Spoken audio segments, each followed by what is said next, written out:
Craig and Daniel, welcome. I suppose when we talk about different webinars and seminars, we do things like this, it's rare that we can get something that is absolutely authentic, because you are speaking to a total tick when it comes to this area.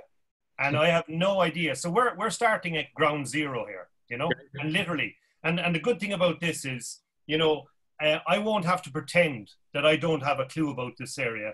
But what we will enjoy is my face during the whole process may change in terms of light bulb moments of where you kind of enlighten me in terms of different areas. So let's start at ground zero for me and give me an explanation of what in God's name is SEO.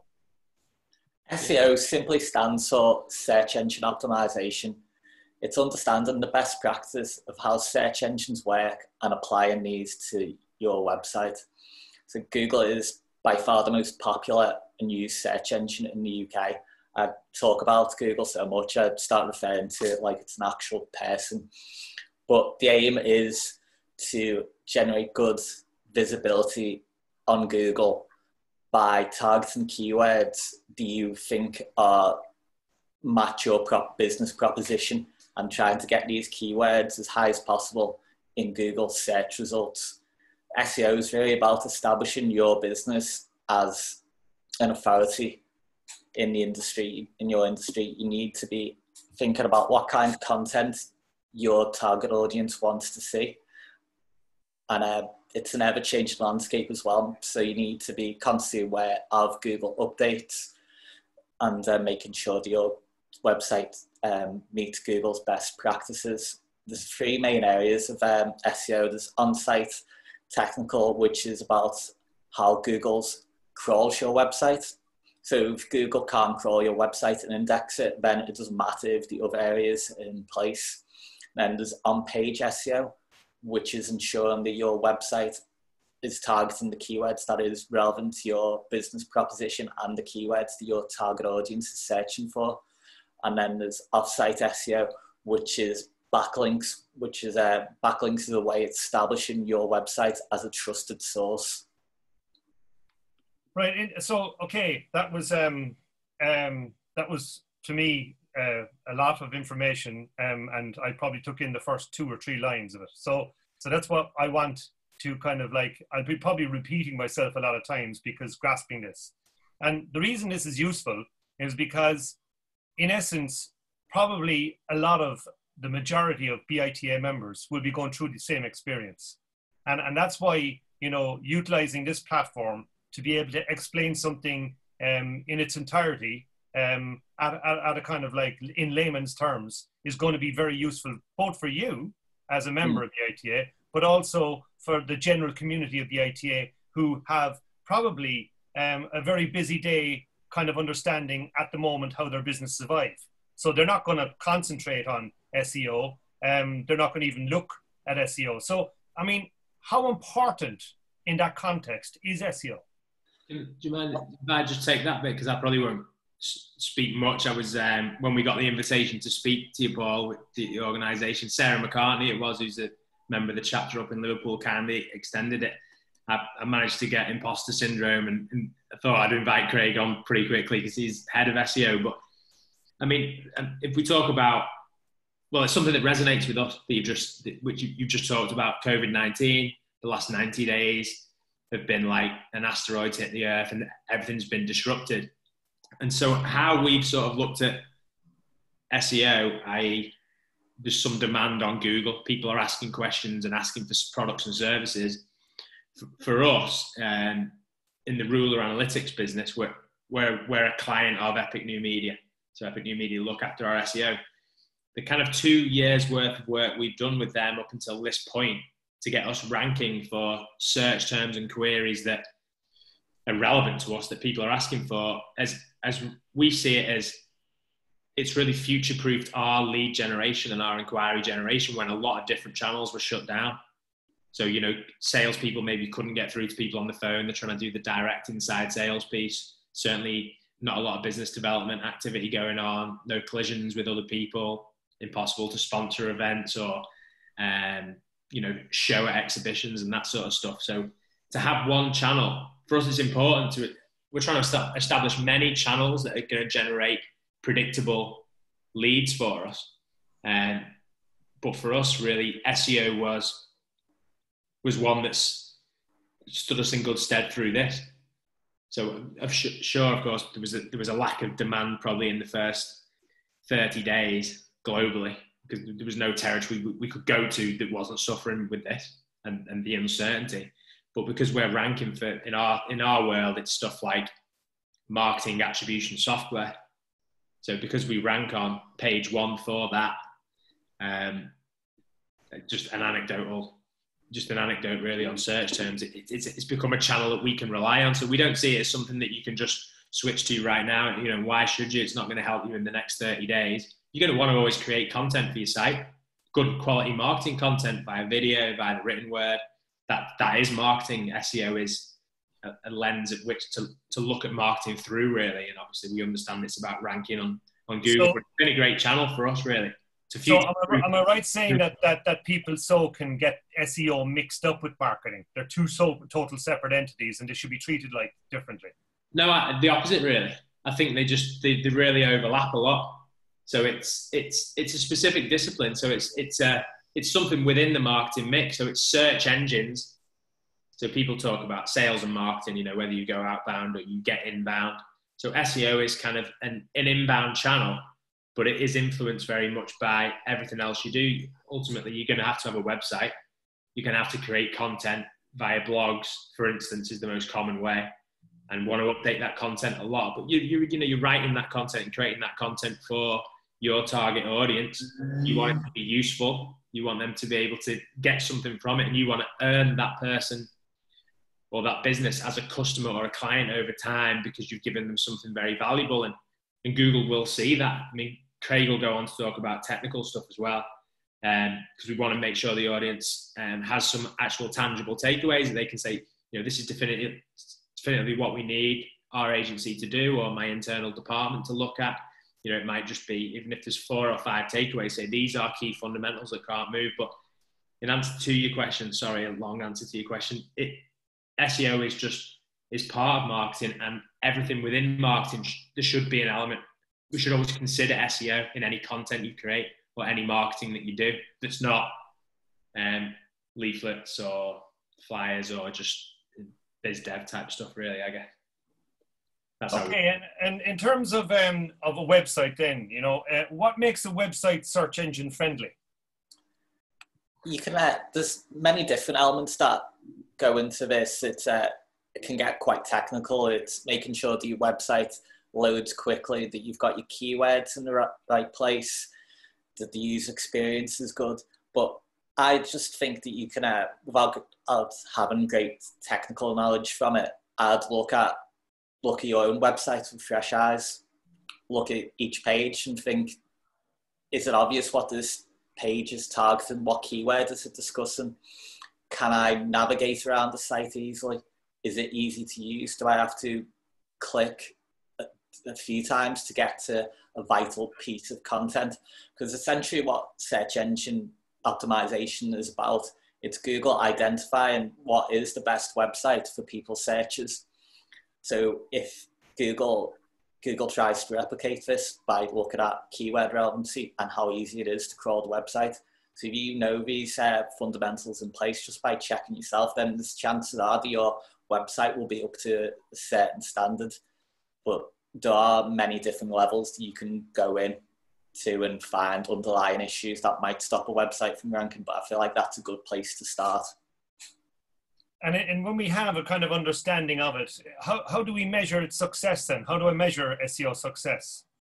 There's the two standout ways usually is monitor your keyword rankings. So there's a few tools. We use a website, agencyanalytics.com, where you can put in the keywords that you want to track, and then it will update daily and show where you are appearing for these keywords. And obviously you want to get your keywords appearing high as possible in search results. And then you can monitor your traffic from organic search in Google Analytics. And it's I always say it's key to evaluate year on year data rather than month on month, because there are seasonal trends. That means that you might perform better in June compared to May. And then, so it's key to stay on top of bits like that. But ultimately, the best way to measure the performance of your SEO campaign is to get an understanding of, is it generating return on investment? Is it generating good quality leads? Because that's ultimately the goal of the website. And in terms of learning this process, so, you know, I've got a member and they've set up, you know, they started learning more about their ability to create a better platform and more results from this. So how did they learn about SEO? I was fortunately to learn SEO myself because I manage a team of experts at Epic New Media. But the best way for people to learn SEO is to read blogs such as ahrefs.com. They've got an excellent blog. They keep that updated. They have an excellent video series on YouTube. So they tend to update their video content each week, and they go into great depth about knowledge. And there's other blogs such as Search Engine Marketing Land and Search Engine Journal. But ultimately, the best way to learn is by testing. You can read about all these different updates and these different methods of updating your website, but ultimately it's about getting in there and testing yourself and seeing results. As in testing in many instances, it's not good to test too frequently. You've got to apply a principle and give it a couple of months to see what kind of returns you get. And which SEO tools do you kind of regularly use in that way? I typically use moz.com to evaluate the quality of a backlink profile. They've got the backlink profile is essentially the links pointing at your website. They've got a score called domain authority, which is a score from 1 to 100. Typically, a website such as the BBC, which is quite a trusted source, will have a domain authority of 90 plus, where a new website will have a domain authority of 1. Typically, if your website is optimized and has got a good on-page experience, the website with a stronger backlink profile and a stronger domain authority will rank highly. I use Ahrefs, which is a great tool for identifying what keyword rankings you already have, and also competitor comparison. You can see what keywords your competitors are ranking for. And then there's also Google Keyword Planner, which you have to set up to Google Ads, but it's a great tool because you can put in your service, your product, and it'll turn some keyword suggestions, and it'll provide monthly search volumes, which is how frequently a search term is searched for per month. And in terms of, you mentioned the keywords research and all that kind of stuff, you know, how do I approach in terms of, you know, bear in mind now, again, you're talking to someone who is totally new to all this and taking everything in like a sponge. So in terms of the approach to keywords research, how do I approach that? You have to develop a keyword list. So use tools such as Ahrefs, that touched on then, about identifying what you are ranking for, and what your competitors are targeting, and using Google Keyword Planner of going through the process of putting in each of your key areas and your key services into Google Keyword Planner, and then you can get a list. Unfortunately, these tools will provide you with a score of saying how difficult they predict it to rank for each keyword. So as you probably can guess, the keywords with high search volumes tend to be the most competitive. So if you're starting out fresh, you're not going to get much traffic from your site by immediately going for highly competitive keywords, because you won't necessarily beat a website like Amazon because they're quite established. You need to have a little bit look lower down the food chain and see if you can pick something out in the sweet spot. I've got a good example of this. One of our clients based in the US, they are a kids' bed manufacturer, and they compete with companies like Argos and Amazon. And we identified a keyword they got 49,000 searches per month, but then it wasn't really being targeted aggressively by the likes of Beds to Grow, Argos, and Amazon. They tend to be more focused up here on bunk beds, we identified this opportunity, and we thankfully got onto the #1 position for this keyword. And you can see that the revenue that they generated off this keyword was fantastic. So it's about identifying these opportunities. Okay, and tell us a bit about, and people will think now that I actually know what I'm talking about, but I'm reading this from a question that's on the board here, so it's not my intelligence. I'm gonna have to be honest here, like, you know. But the backlinks, what are backlinks and why do they matter? The simplest way to understand backlinks, it's I always think of them as being a vote. Search engines are trying to find ways of establishing what websites are trusted sources. So if you were to have a link from the BBC, that's an incredible vote of confidence saying this website is trusted. Google can see that, and you will start performing better in search engines. Your keyword rankings, you get a nice boost. Whereas if you would just have links on local newspapers, websites, which is great, but then the link from BBC will trump these less trusted sources. But like most things in SEO, people have always been testing, SEO practitioners have always been testing different methods to rank a website. That it is not just about trying to get as many backlinks as possible, because back in the day, people identified the power of backlinks and just basically spammed their own website by acquiring as many backlinks as possible. Google got wise to this and penalized websites, which is can be devastating for a business if you've become dependent on these conversions and this traffic. So you just need to do it in a really carefully and considered way. Okay, and in terms of the SEO factors, which ones are in your control and not in your control? The main one is actually Google itself, because Google provides its guidelines, which you should follow when setting up a website, it doesn't actually provide insight into its own algorithm. So this is hidden, they don't show people. So some of the ranking factors are actually hidden.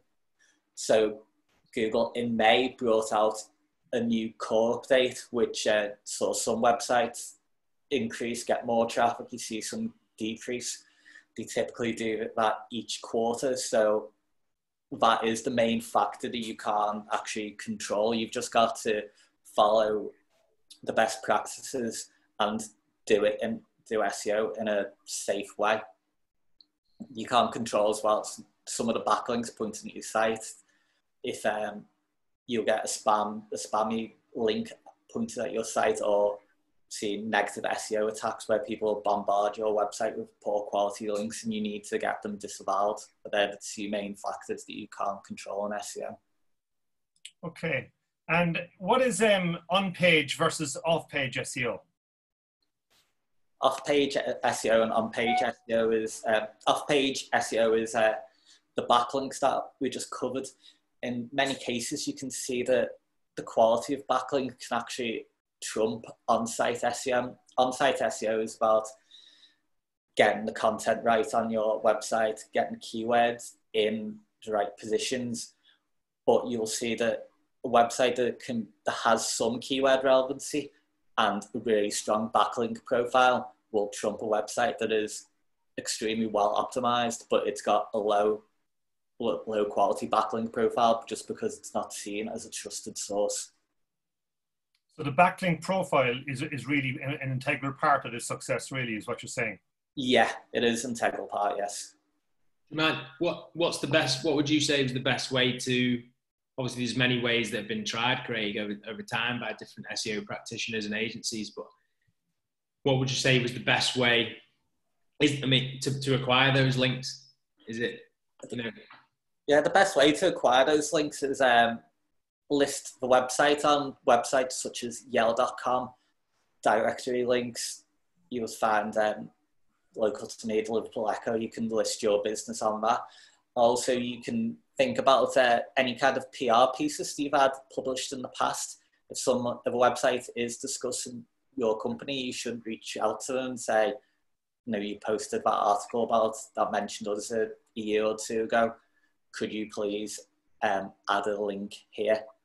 And then there's also searching through the internet yourself. Just you can put in, I can send this over. You can search for, in quotation marks, in text into Google plus your company name, and you're able to find mentions of your business online, and then you can contact these websites. So that's a good starting point for acquiring backlinks. Am I right? Sorry, Paul. No, you're good. Pass it back to you because you've got the questions. But am I right in saying that a lot of the value that we've had as Ruler Analytics from working with Epic New Media, you've created a lot of content for us via the blog, and then reached out to journalists that you know write for and on behalf of influential news websites, for instance, and say, okay, you know, is that journalist looking for an article about X?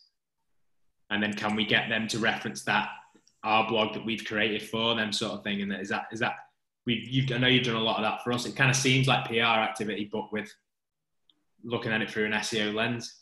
Yeah, that's exactly right. That's another good approach to acquiring backlinks. It's getting featured on another website that you know have got good off-site metrics, because these the power from the link will be transferred to your websites. That's kind of how it works, but it is an excellent way of doing that. And another way of acquiring backlinks is simply just by publishing good quality content on your website. If you've got good quality content that is informative and unique, and you post it on social media, people will start saying, look at this piece of content. So that's how you can start to use social, because I get that question a lot. How does my social media activity, Facebook, Instagram, Twitter, LinkedIn, affect SEO? And obviously there's a lot of myths and conjecture, isn't there, around this? And I know that Google is receiving social signals that will see how your brand or website is being talked about, how often it's being referenced, you know, what is it, positive sentiment or negative sentiment? So there is signals that's the Google algorithm is always taken into account, but that's the best way of generating a link, I guess. If you've got a big audience, let's say the Bitter network across the British Isles or globally, you know, you can create content, for instance, and broadcast that via LinkedIn, via Facebook, via Twitter, via your own email, and via other groups that you've got. And then that enables people to reference that or maybe feature it within their own blogs, which then becomes a vote of confidence. Yeah. Right. Yeah, you're exactly right. It's trying to get the content out there. There's a lot of link building strategies. You just covered a couple of good ones. The thing about link building is that when you're putting content out there, you can't be guaranteed it. You can't be guaranteed that link. You can put out the content, but it's not always guaranteed that you get that link. That's why it's a tactic of reaching out, and in some instances paying a blogger to feature content on their website. Right. Yeah. It's very interesting because I as I'm learning this now, I'm going back to when we established the brand of BITA. And when we established it, at first when I was looking up bita.ie, I'd have to go down the page to find it. And the funny story was when we actually started to grow as an organization, we got a phone call from the British Truck Association, who had been established for 66 years. And they got the hump because we were after surpassing them on Google, and we were after going top of the charts, you know? So that just goes to show the practical side of when you do things like that, the benefits of bringing yourself, and what you've explained to me now is all the attributes unknown to us, a lot of them at the time.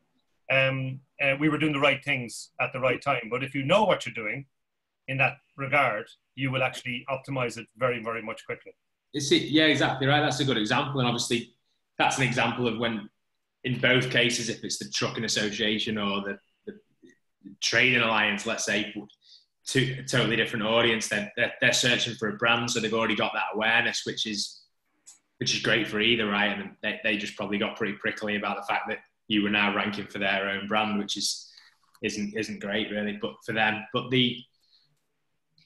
what you've mentioned there is actually seems to hit on a point that we find a lot And with the domain authority reference that Craig is making to building links and building that trust and importance in your site over time, quite often, I think Craig and his team come across instances, it might be law firms or accountancy practices that have been going for a long time and have built a lot of trust with Google. They've got a lot of links because they've created a lot of good content. But quite often that's when you see on-site technical, don't you, Craig, as being a great opportunity, because you'll come across a site, it doesn't rank for anything. So it's not going to get any inbound leads from search engines, unless it pays for them with ads. And maybe it wants to rank for,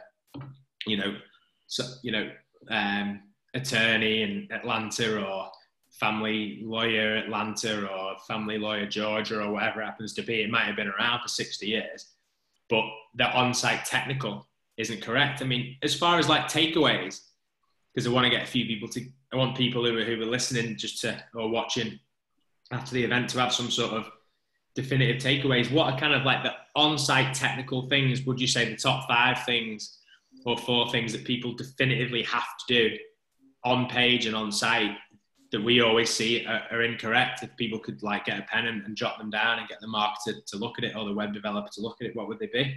I've actually got a checklist that I can circulate, but to answer the question, the first thing you'd start to do is to look at your H1s and title tags on your page, on your key landing page and your home page. Simply the title tag you'll see at the top of your browser when you've got your website open. You want to insert your keyword you want that particular page to rank for. And heading 1, H1, is simply HTML for heading 1. These 2 factors tell Google what your page is about. And go back to Dan's sort of example there, if you've got a solicitor, if you've got a solicitor and you've got a personal injury page, you want to have a personal injury solicitor, you want to, rather than just personal injury, you want to think about making your H1 tags and your title tags relevant to people's searches. Second thing I'd look for is, when you're thinking about targeting a keyword, look for the pages that rank in the top positions for that keyword, because you can often find that it might be unreasonable to think you can target this keyword. For example, most people want to say rank for best SEO agency, best marketing attribution software product, but simply adding the word best to your title tag and H1 tag and getting into the content isn't good enough, because typically the sites that rank number 1 for best, actually in the top 10 positions, are usually review websites. So there'll be compile a list of the 10 best agencies. So you don't really want to be putting that kind of content on your own website, because you're promoting other agencies. So you need to make sure that you get the intent of the content right. Second of all, you want to, following on from that, you can look at, again, the pages that rank in the top positions, the keyword that you're targeting. Look at the kind of questions that they're answering. Like when we're ranking our own sites for SEO, we want to be similar at asking the questions and answering the questions. What is SEO? Why should I use SEO? So these are the questions that you want to be typically answering in your own content, and it helps to establish yourself as an authority. And then there's a couple of other technical issues, but they're quite simple to see, such as, is there a robots.txt file in place which gives search engines instructions for how to crawl the site? You won't believe the amount of times that I've actually seen sites meant to be live, but the robots.txt file is saying that is actually blocking Google from crawling the site. And making sure that you've got a sitemap in place, which the sitemap is simply a list of pages that Google reads to crawl the site. So you'd say that top 4, just to repeat, if then people were taking notes and wanted to speak to the current agency, or they wanted to speak to the head of marketing, CMO in-house, for instance, you'd say certainly always look at the title tag. Yeah. The H1 tag. Yeah. Robots text file. sitemap, they'd be kind of like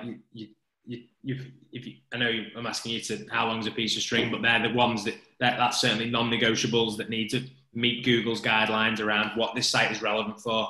Yeah, and then it's a case of looking at the content on the page and the top ranking sites to make sure that you are kind of matching their content, actually surpassing where you want to be looking at their content, see what they're answering, their questions, and look at gaps. Think about from your own experience, yourself, you should be an expert in your industry. What kind of questions are they answering? What does your custom base client? So for each page on your site, again, sorry, Paul, for each page on your site, it's interesting for me as well, because I'm always looking for just definitive takeaways and checklists that you can hold the marketing team accountable or the supply chain accountable. But just title tag for each page needs to contain the keyword that you're trying to rank for. H1 tag will contain the same keyword. And then also you look at always having a robots text file, always having a sitemap. And then I guess the load speed of the site is very important now, isn't it? It's in a lot. We've recently moved to a different hosting company because we needed to have better load speed for a site that was getting quite large. That's quite a big ranking factor too, isn't it? Yeah, well, it's been reported that the next big Google update will be around page experience. So it's going to be starting considering page experience as important as on page relevancy for keywords. So it's how quickly the page loads. And if you're going to be looking, there's tools that if you search for site speed checker and ping them, that's an excellent tool that you can use to get an idea of how quick your site loads. And you should be looking at your homepage and your inner pages, test them separately because typically the content's different on each page, so they'll load different speeds. You want to be looking ideally around 1 second. That's how quickly you want your page to load. Anything above 3 seconds, you really need to contact your developers to get that improved. But right. The page experience will be looking at. So 3 seconds max load speed. Yeah. And what about the amount of words per page? People talk about that a lot in a blog. So like PR articles, for instance, your PR agency's creating content for you. You're going to feature that on your site as well. What are kind of like the minimums or the maximums, if such thing exists? Yeah, it's been a bit of a grey area for a little bit because a lot of because it can just typically depend on what market you're in. So you can see a lot of e-commerce sites will have category pages, which they like ASOS will have pages on like Nike trainers. Yeah. Typically, you might need to get too much content on that, just a brief overview of Nike trainers, some history. You can usually summarize that kind of content in around 150 words. And when you're writing content, you need to be thinking about aiming for that rich snippet box, which you'll know from searching yourself on Google that you'll see a text box appear at the top of Google. Yeah. That rates that particular keyword. And you need to be thinking about how can I answer content, how can I answer a question or speak about that topic in a unique way and a concise way. So you don't want to just be creating reams of content.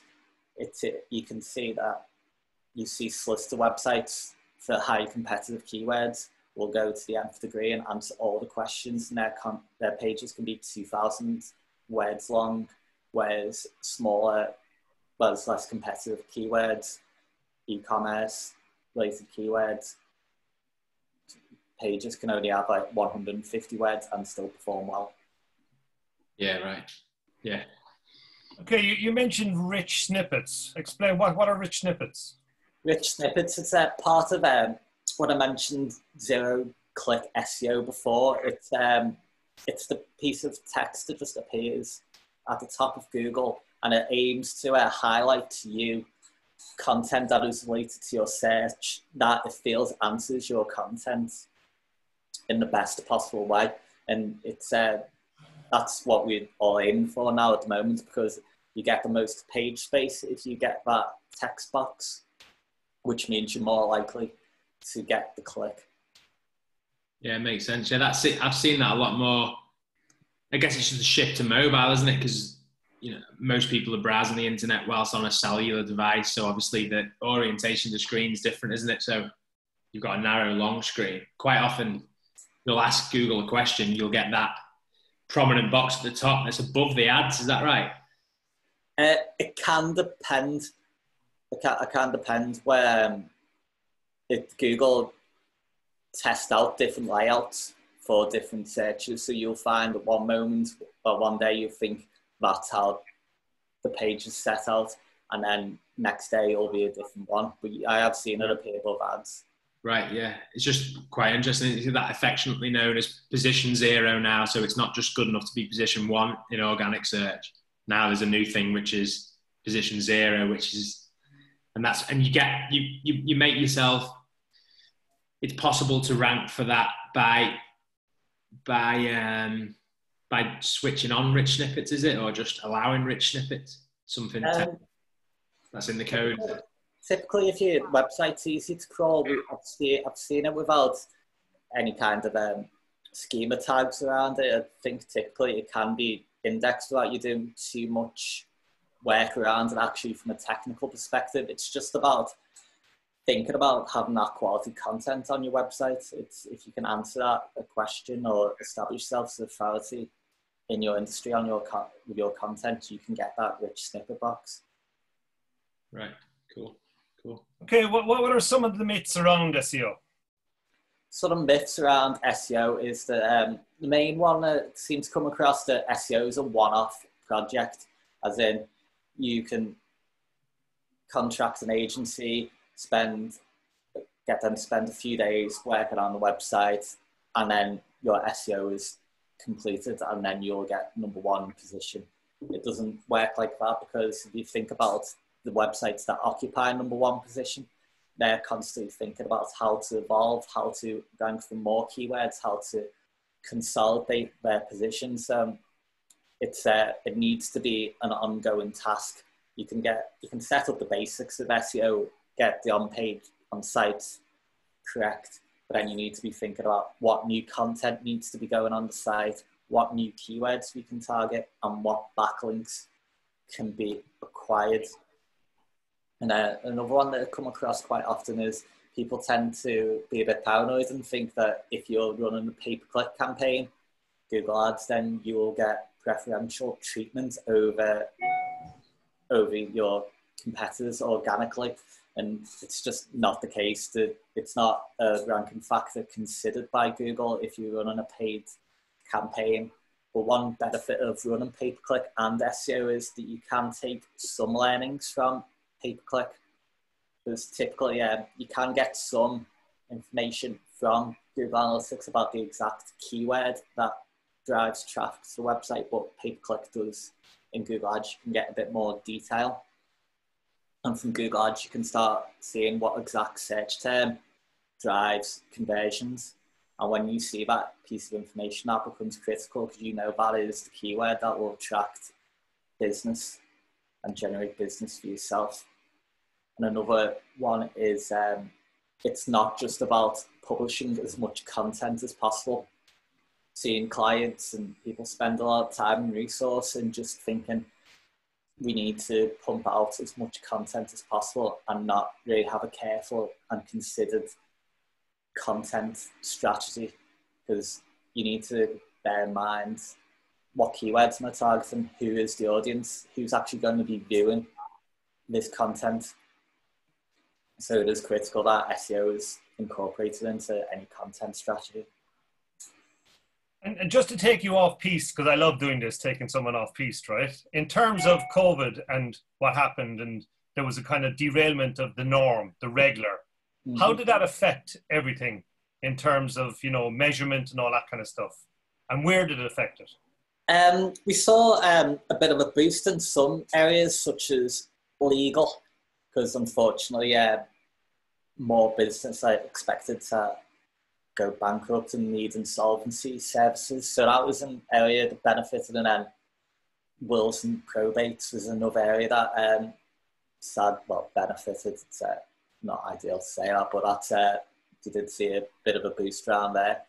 But SEO didn't take it kind of benefited benefited the company, the businesses that already had the #1 keyword rankings, because businesses look to cut budgets such as pay-per-click campaigns, paid social media campaigns, email campaigns.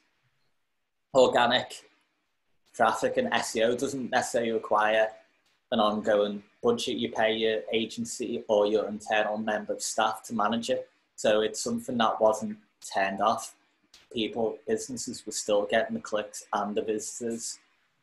It's just whether that particular market that they're targeting were badly affected by COVID. I suppose in general, we've seen you actually talking about average time online moving from around 3 hours a day to 4 hours a day, just generally. Is that a stat that Google have come out with? It's something I heard yesterday that is the case, that more roughly adults are spending an hour per day more on the internet than they previously were. So it's not all guaranteed that it's all people are all using it, just Googling and searching for stuff. A lot of it will be social media, but it shows that more people are more eyeballs online at this current moment. So it's not a bad time to have your SEO in a good shape. Yeah, the big thing we saw, I guess, just literally in our area was that a lot of paid media was switched off straight away. People were just looking to consolidate and think, right, okay, let's see where we're at and make sure we retain a cash position, I guess. So I guess it just made the organic rankings, if you had managed to achieve them over time. I know, Craig, you were talking about just a couple of law firms that were ranking for family law and, and areas within family such as divorce, which obviously saw a spike in activity. And it also is two or 3 years worth of effort that sort of they can capitalize on now, which typically is a seasonal January thing, isn't it? But if they've seen like a 90-day spike, but I guess a lot of paid media got switched off. We noticed that in our world, in rural analytics, where we measure, should I say, our product measures the effectiveness of paid media really, and sits on top of Google Analytics. We probably saw 10% immediately. We still saw new business, but we saw 10% globally just pause immediately. Instead of all paid media is switched off, there's no performance media. We're stopping everything. So I suppose it made the organic content and the evergreen content that you'll put out as bitter, and a lot of members will put out blogs, videos on YouTube. This sort of content's around. It's going to be around forever, and we kind of refer to that as evergreen. So it should deliver you leads. If it's optimized correctly, it should deliver you leads and more awareness and more eyeballs in perpetuity, which is obviously great.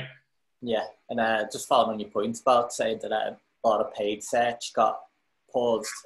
Obviously, top of Google search results, you do tend to see the paid adverts. So as businesses paused their paid activity, it improved where the organic listings appeared on the screen. So you get more eyeballs from that.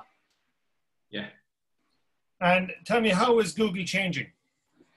Google's changing, as kind of covered before a little bit, was about page experience. It's becoming more of a factor. It's just making sure your loading speed is good. Your content, your website is considered secure. So usually you can tell if your website is actually encrypted, whether if you look at your own URL, if it starts with HTTP and then go : / then that means you haven't got an SSL certificate set up. Whereas if it's HTTPS, that means that you have got an SSL certificate set up, and that means your website is encrypted.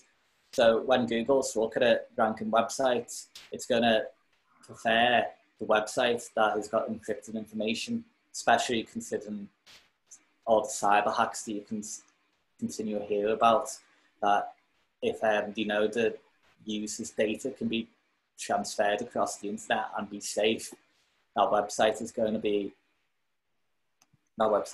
considered stronger. Okay, and so some of the common mistakes that you've seen in SEO, explain some of them to me. Yeah, common mistakes. It's one client we have of ours, before we took them over, they just created as many pages as they could. So this people just think you can just throw as many pages on your website and we'll get all the traffic because we'll target all the different variations of keywords. But you'll see that these pages will start competing for the same keyword. Google, yeah, they'll start competing for the same keyword because Google won't be sure which one to get indexed. It'll push one page down and one page further up. But as the nature of backlinks, say if you've got like SEO agency and an SEO agency's page, which some people are wanting to do, just creating too many pages. So if you've got 2 links pointing to one page and 1 link pointing to another page, they're not as strong because you've split the power of your links. Whereas if you had one page, you consolidate your effort and you put all your backlinks into that particular page, it will perform better than having 2 competing pages. So for that particular example, all the work was just consolidating the website and removing all the unwanted pages, all the duplicate pages, and ensuring only the pages with quality content and the top performing pages are indexed and are there. Okay, and finally, give us your greatest success story in SEO.